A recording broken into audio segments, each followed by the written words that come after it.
EMSradio.com. EMS information for the next generation. The EMS Garage is a production of EMSradio.com. You can find us on Facebook, just search EMS Garage. You can find us on Twitter at EMS Garage. Email us, emsgarage@gmail.com, or call us, 303-720-6001. The EMS Garage.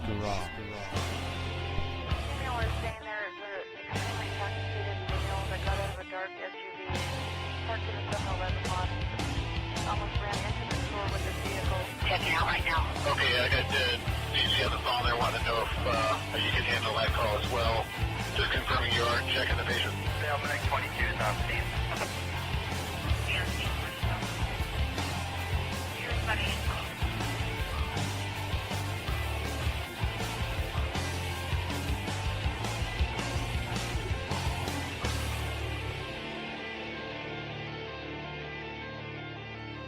Hello and welcome to the EMS Garage / EMS World podcast smash up here at EMS World Expo 2018 in Nashville. I'm Chris Montero, your host, and today I'm joined by Brad. Brad, where are you from? I'm from Charlottesville, Virginia. Cool, very nice. Yeah. And what do you do there? I'm a critical care flight paramedic at one of the academic medical centers in Virginia, and I do that full time, a little bit of teaching. Cool. So a lot. A lot, yeah. You don't really ever have a free day, right? No, not really. So what are you here at the conference talking about? So my lecture this morning was on advanced airway management and rapid sequence intubation techniques for the paramedic and pre-hospital provider. And what's some pearls out of that you recommend? Well, I think that this year in 2018, we've recently gotten some studies come back, the Airways 2 and the PART trial that talk about airway management in the setting of cardiac arrest. Right. And the data from that was really interesting and pretty significant, but it also pointed out that a lot of the departments in those studies had a first pass success rate of about 50%. Right. And intubation is a skill set that almost defines our profession, and our numbers aren't great. So we kind of talked a little bit about really fine-tuning a lot of kind of the micro skill sets as far as instrumenting the airway step by step, landmark by landmark. Right. I think a lot of people get into these, they're all amped up, their heart rates are going, and a lot of the errors that we recognize pre-hospitally have a lot to do with technique and mechanics issue. So we kind of talked about all those kind of little things. And I agree, and I'm a big advocate for video laryngoscopy when you can get it, because I think it becomes the gold standard of the gold standard, so that you know where that thing is. And the best QI tool is if you can record it and you can see it later, you can learn a lot from that, and it becomes part of the teaching tools that we can have. So in RSI, what are some of the, have you guys, I take it you guys are doing RSI as a critical care program. What are some of the things that you've seen people mess up? Or even that you've done, Sure, right. Well, there's a lot of tools in that toolbox, to use a cliche. We have lots of different types of medications that we have to kind of decide which one is right for the right patient. I think a lot of times our big failures are, positioning issues. I call them iatrogenic glottic obstructions. Right. Either with poor positioning or not having the tube, the tube's angulated too much, you can't see what you're doing, and we're causing that as the provider.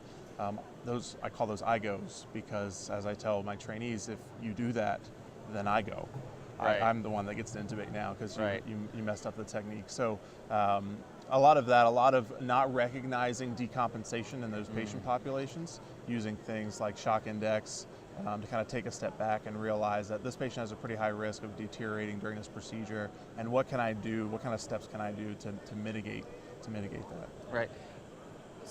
So do you guys use checklists then in your system? Absolutely. Yeah, we actually have several checklists. We have a main intubation checklist, and then we also have checklists for crash airways and failed airways as well.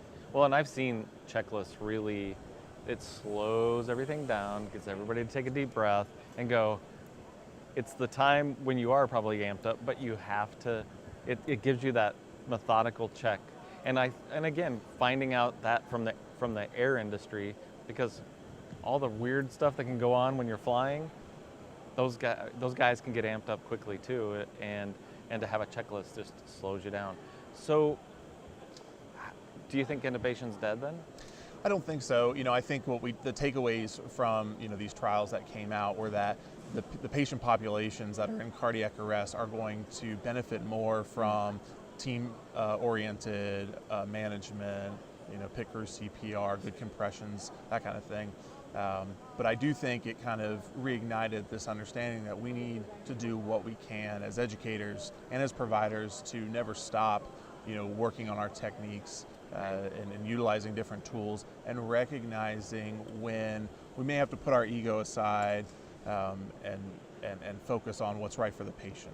There's a saying in the military that says, do no harm, but do no harm. And we need to know what harm looks like, which can be difficult when we have tunnel vision and we're focused on getting that round peg through the right hole. Right.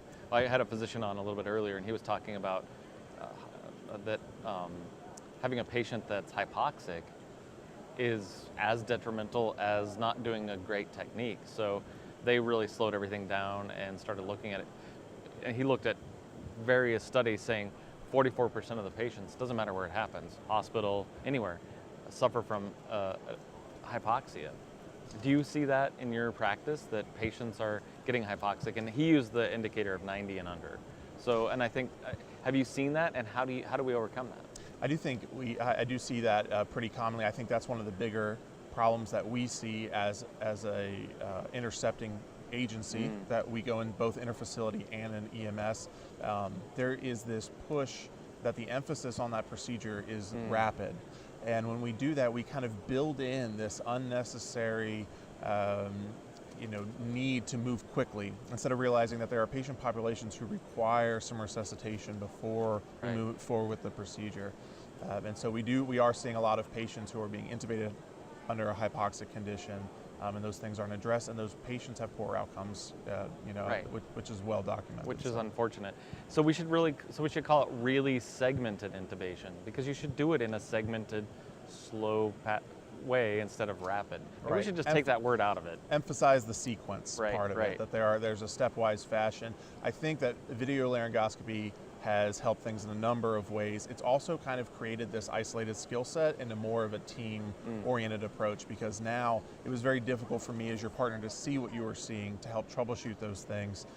Back in the days of me giving burp and laryngeal manipulation, but you and I are two different people, and we're moving things in opposite directions. So having that video available has allowed us kind of all to approach the airway as a team, and I think has shown better outcomes. I agree. So, Brad, where do you see us in 5 years as an industry, and maybe even surrounding intubation as a whole? So we hear a lot of people, a lot of jurisdictions who don't have intubation in their guidelines right now, don't have rapid sequence intubation in their guidelines right now because of their proximity to other facilities. But I do think, somewhat anecdotally, that these patients, if they are not being managed appropriately, even for a matter of minutes, time can really get away from you when you're taking somebody and getting them out of the basement and into the truck. Those patients are going to benefit from really changing the paradigm of our industry, which used to be taking patients to definitive care to bringing definitive care to the patient. That's where community paramedicine is coming from. I think that's kind of the move. And so, we had a lady in my talk today from overseas who was asking if this was a skill set that every agency had. I would like to see that as the future of RSI management, is that we're able to make this not a inner city skill set, not a department with good resources skill set, because those people need it, but so do the outlying rural agencies who have a much longer transport time and always seem to have the sickest patients in the worst weather, so they have to learn to manage it themselves. Good point. Brad, where can people contact you to find out more information about your talk, or just wanted to find out more information about your intubation and ideas behind it? Yeah, certainly. So I am on Twitter. All the millennials that I teach tell me that's what I need to do now. So I'm on Twitter at @1ST arriving clin, first arriving clinician. Hoping to build a blog off that soon, but definitely reachable there. Right on. I quit Twitter, so anyway, I'm done with Twitter. Thank you for joining me today. I really appreciate Absolutely. it, and I think I'm. It's interesting we've been doing this about 10 years, and to hear that this is kind of a timeless topic. Everybody always wants to talk about innovation because it is, like you said, it's the thing that we do, and it's what defined our profession. So Certainly. thank you. I love it. I'm Chris Montera. Thanks for joining us on the EMS World Podcast /Garage, and find more information on this channel coming up soon. Dude. There you go.